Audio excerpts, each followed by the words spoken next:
There is a threshold. Most people will never cross it.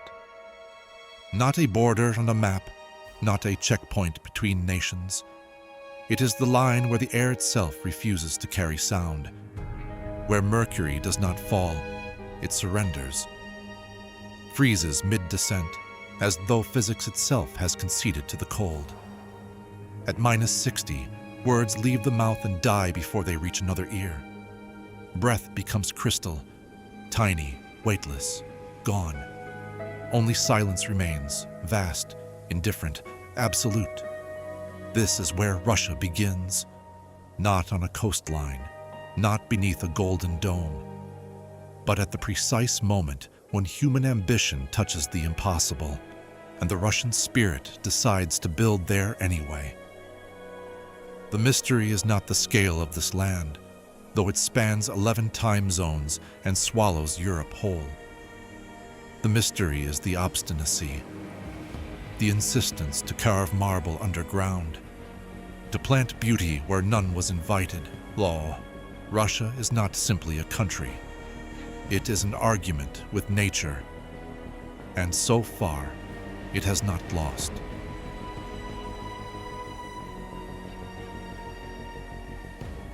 Moscow.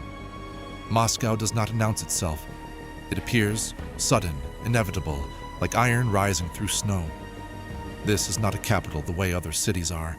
Paris illuminates, Rome accumulates, Moscow endures. From the 14th century, this city absorbed fire and empire with equal patience. The Mongols came, Napoleon came, the bombs of a Second World War. Each time Moscow rose, not softened by the blow, but denser for it, harder, more certain of itself. To stand before the Kremlin is not to stand before architecture. It is to stand before an argument forged in stone and blood. These red walls witnessed the birth of autocracy, and they have never apologized for it. It was Ivan IV who first wore the crown of Tsar of all Russia. History calls him terrible, but in Russian, that word carries something closer to awe. The awe of absolute power, beautiful and merciless in the same breath. Even ordered St. Basil's Cathedral, 9 domes, each one different, each blazing with color so violent it borders on sacred, not decoration, theology in stone, flames solidified, a fire that cannot die because it was never lit by anything as ordinary as wood. Legend says Ivan blinded the architects afterward, so they could never build anything more beautiful for another king. Whether true or not, the Russians kept the story. It sounds too much like them. Go deeper. Beneath the iron heart, below the asphalt and the centuries, lies something stranger than legend. Descend into the Moscow metro, and the world above disappears. Stalin ordered it in the 1930s. Transportation was the stated purpose. Defiance was the real one. Crystal chandeliers hang from vaulted ceilings. Mosaic panels the size of cathedral frescoes line every corridor. Marble floors reflect the faces of ordinary workers who look somehow like emperors. They called it the People's Palace. The palace was propaganda. And the marble was real, and the light was real, and the beauty, strangely, was entirely real. In a country where winter never fully leaves and scarcity is written into memory, the choice to build grandeur underground says something essential. It says, we know what the surface costs, so we built our paradise below it.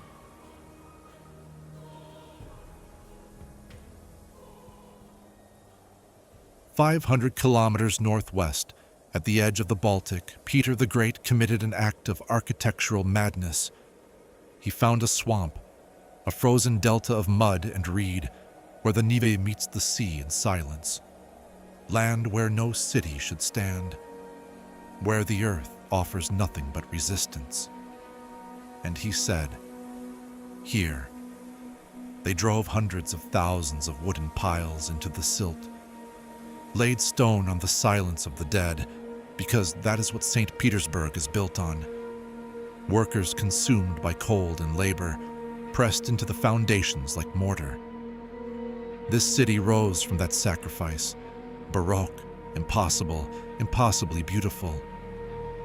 Golden spires against gray Baltic skies, canals that trap winter light, a European dream planted in Russian mud, sustained by nothing but pure, unyielding will. Peter wanted Russia to face west, to shed its fur and speak in French. He succeeded, and that success carried its own grief, because St. Petersburg has always been at war with itself. Too European to be Russian, too Russian to be European. A mirage of stone suspended between two worlds it can almost, but never fully, reach. They call it the soul of Russia, but souls do not entirely belong to this world.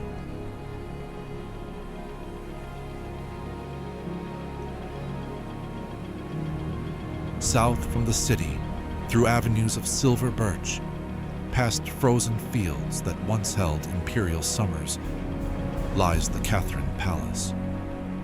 Its facade stretches like a ribbon, blue, white, and gold, as though someone unrolled a scroll of sky and pinned it to the earth. Baroque excess, absolute and unapologetic. But inside, past the gilded halls, past the mirrors that multiply infinity into something vertiginous, one room stops everything. The amber room. Walls lined not in paint, not in marble, but in amber. Baltic resin from forests that no longer exist. Panels of deep orange and burnished gold, fitted like a mosaic of compressed centuries. Stand inside it, and something unexpected happens. The color has warmth. Not the warmth of fire, the warmth of a late afternoon in a place you have never been, and somehow already miss. Because amber is not stone. It is light, preserved. Sunlight that entered a tree 40 million years ago and refused to leave. In all the vast, cold weight of the Russian Empire, its ice and iron, its history written in sacrifice, this room holds a secret. Beneath all that cold, beneath all that silence, there was this, a room where warmth never died, where beauty was not adornment, but survival, where even the light refused to surrender.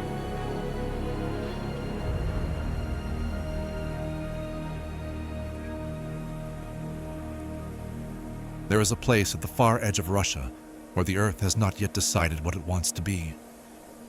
Kamchatka, a peninsula suspended between the Pacific and the sky, between fire and ice, between a geology still in motion and a silence so complete it becomes its own kind of sound. 300 volcanoes rise from this land. 29 of them still breathe, still push smoke into the blue like slow exhalations, as though the earth itself is thinking and has not yet finished its thought. This is not wilderness in the way that word is used elsewhere. Wilderness implies something lost, something retreating. Kamchatka is not retreating. It is simply uninterested, indifferent to the human story in a way that is not hostile but vast. The way a planet is indifferent, the way deep time is indifferent. Snow falls here in September. Rivers run scalding near the thermal vents, then ice over completely by December. The same valley holds both conditions simultaneously, a kind of thermodynamic argument that has been running for 10,000 years with no resolution. And into this argument walks the brown bear. The Kamchatka brown bear is the largest land predator in Eurasia. A grown male can carry 800 kilograms through a landscape that seems designed to destroy anything smaller than geology.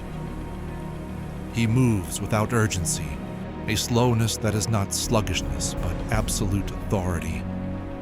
In a land this extreme, he is the only creature that does not appear to be surviving it. He simply inhabits it.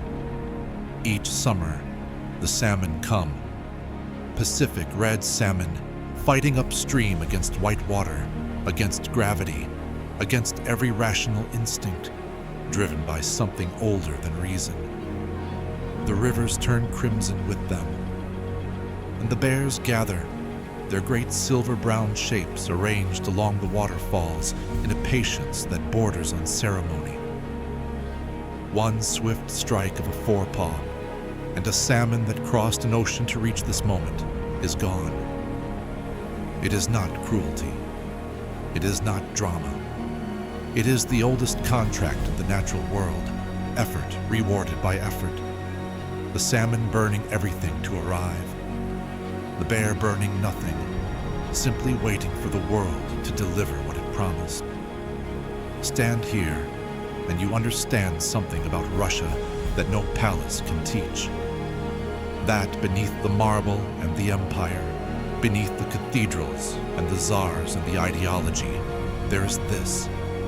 A land so alive with raw process that human history is merely a thin layer of sediment on top of something far older and far less interested in what we have built upon it.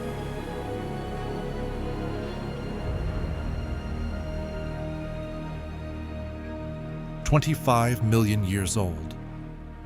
There is no lake on earth that carries that sentence as quietly as Baikal does. It is the deepest body of fresh water on the planet, plunging more than 1,600 meters into the Earth's crust, holding within its ancient basin nearly 1/5 of all the fresh water that exists on the surface of this world. Not a fraction, not a percentage. 1/5 of everything, held here in silence, in ice, in this improbable basin in the middle of Siberia, surrounded by mountains that have been watching it since before our species existed. In winter, the surface freezes into a sheet so thick and so clear that you can lie flat upon it and look down into depths that have no visible bottom. Blue becoming darker blue, dark blue becoming black. And somewhere down there, where pressure and cold create conditions almost alien, life continues. Has continued without interruption since before the first human hand ever touched stone. The Buryat people have lived on these shores since memory began. And they say the lake is alive, not as metaphor, but as literal fact. A consciousness, a presence, something that receives and remembers and occasionally responds. They tell the story of the Angara, the only river that flows out of Baikal, one river in, one river out, though 330 rivers pour themselves into this basin. Angara was Baikal's daughter, young, restless, furious with the stillness of her father's house. She fled, ran west to join the Yenisei, the river she loved, and Baikal, in his fury, hurled a stone after her, a massive granite monolith to block her path. That stone still stands. Shaman Rock, rising from the water at the Angara's mouth, dark and solitary.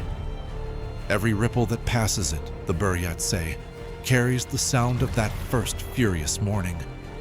A father's grief, a daughter's freedom, a love so fierce it became geography. Listen long enough, and you begin to believe them, because Baikal does speak. In winter, the expanding ice produces sounds that have no parallel anywhere else on Earth. Deep, resonant, tonal, traveling for hundreds of kilometers across the frozen surface. Scientists call it thermal cracking. The Buryat call it the lake remembering. Perhaps there is no difference.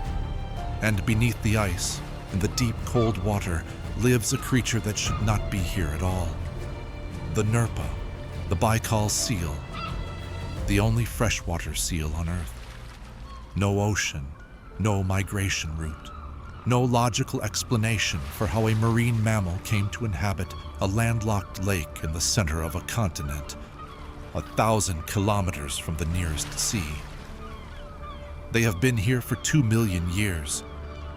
Their ancestors arrived somehow, impossibly, and then the lake kept them, changed them, refined them into something unique, smaller than their ocean cousins, silver gray, with enormous dark eyes that have adapted to the near darkness of the depths.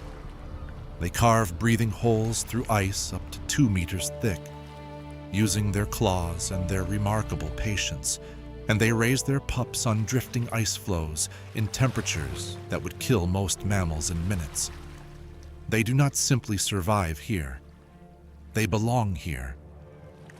The way certain truths belong to certain places, not because they arrived, but because the place made them possible.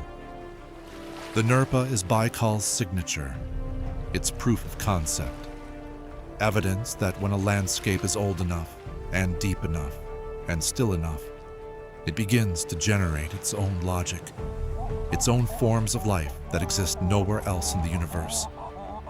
Baikal is not a lake.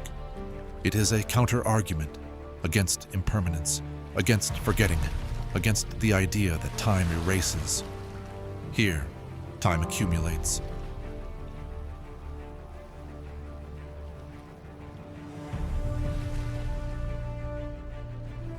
There is a road in the far northeast of Russia that carries a name no cartographer chose.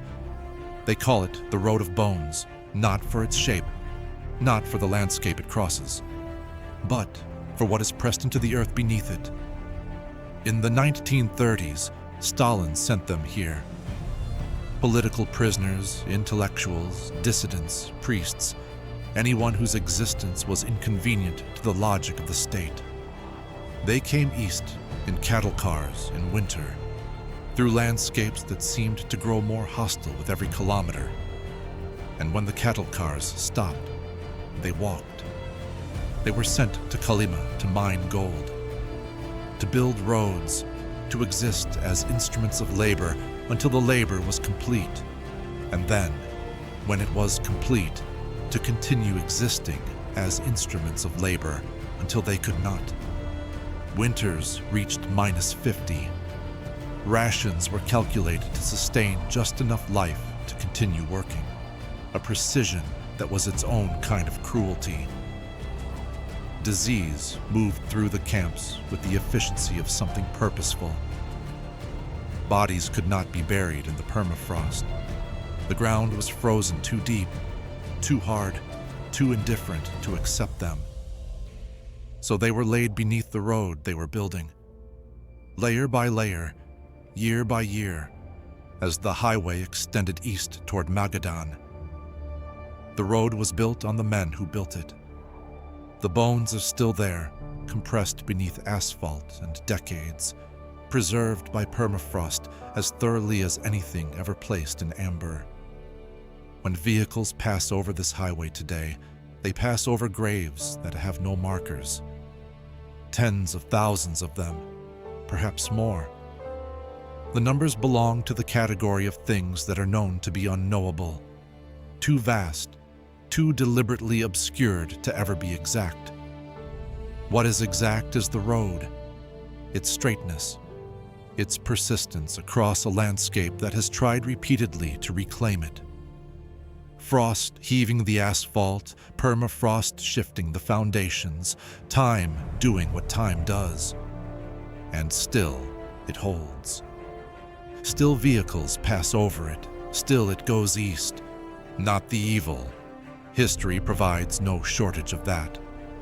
But the ordinariness, the road's simple, functional continuation, will need him the fact that it carries trucks and cars and normal cargo and normal lives across the compressed remains of everything that was taken. Russia does not always mark its grief.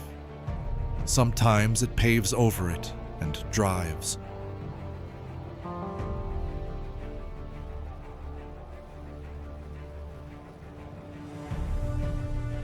(9,288 kilometers). That is the length of the Trans-Siberian Railway, the longest continuous rail line on Earth. It runs from Moscow to Vladivostok, crossing 8 time zones, traversing the full width of the largest country in the world, threading through biomes that shift as visibly as language. The birch forests of the Urals, the open steppe of western Siberia, the dark taiga of the east, the brief silver appearance of Baikal from the southern shore, and then the long descent toward the Pacific. Board the train, and time itself changes quality. Not simply because you cross time zones, though you do one by one, each one adding a strange arithmetic dissonance between the clock and the light outside the window, but because the train moves at a pace the modern world has largely abandoned. It does not rush. It cannot rush. The distances are too real for urgency. So you sit, and the world scrolls past. And what scrolls past is Russia in full. Not the curated Russia of famous monuments, but the between Russia. The villages of painted wooden houses set back from the track. Their residents visible for half a second, then gone. The freight yards of cities you did not know existed. The frozen rivers crossed so quickly you only register them after they are already behind you, and you have to hold the image in your mind before it dissolves. This railway was not built for tourism. It was built to hold a country together that by every geographical logic should not cohere. To move armies, to move grain, to move the insistence of a state that refused to accept that distance meant disconnection. It took 25 years to build. The labor was largely convict. The conditions were those of Siberia, which is a sentence that contains everything and requires no elaboration. And yet the train still runs, every day, in every season, through temperatures that shatter metal, through snow that closes roads for weeks, through the kind of cold that makes the locomotive's steam freeze in a white curtain around its own forward motion. It runs because stopping was never considered an option. The distance is the point. The distance is what Russia is. Sit at the window long enough, and you stop measuring the journey. You stop expecting arrival. You begin instead to understand that the train is not taking you somewhere. It is showing you something. The same thing, repeated across thousands of kilometers and every variation of season and light. That Russia does not end. That it continues past every reasonable expectation of continuation. That it was built and is maintained by a people who have made their peace with the idea that scale itself is a kind of philosophy. And outside the window, the taiga scrolls on.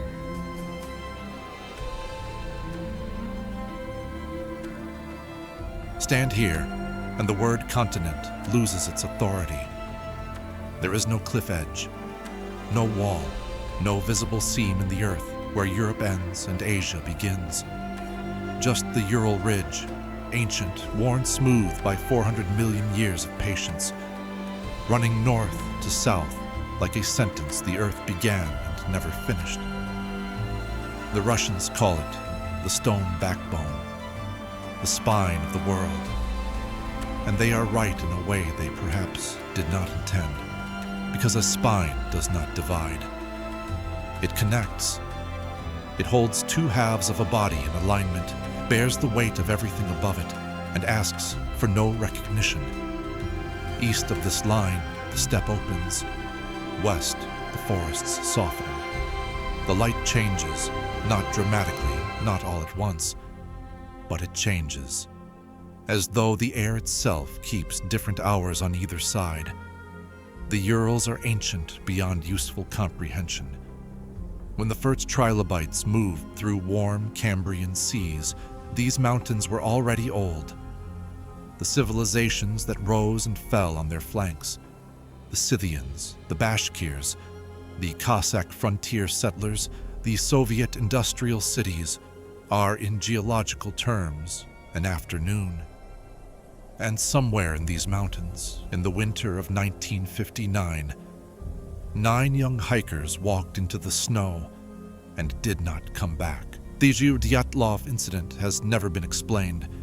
9 experienced hikers. A tent slashed open from the inside. Bodies found scattered across the slope. Some partially dressed, some with injuries that had no clear cause. Fractured ribs, a missing tongue, traces of radiation on certain items of clothing. Theories have accumulated for 60 years. Avalanche, military testing, infrasound, the supernatural. Each theory fits some facts and fails others. None closes the case. What remains is the mountain, the slope, the absolute silence of snow that keeps no record of what it witnessed. The Urals do not offer answers. They offer only duration, the slow, indifferent accumulation of time across a landscape that was here before the question and will be here long after it stops being asked. Right, Russia is full of rooms like this. Rooms with no exits, histories that do not resolve, questions the permafrost absorbed and refuses to return.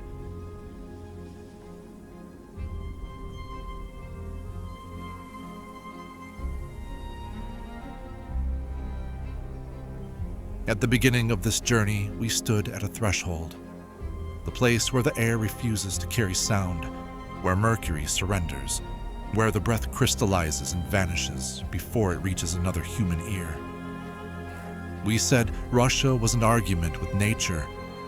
We said it had not yet lost.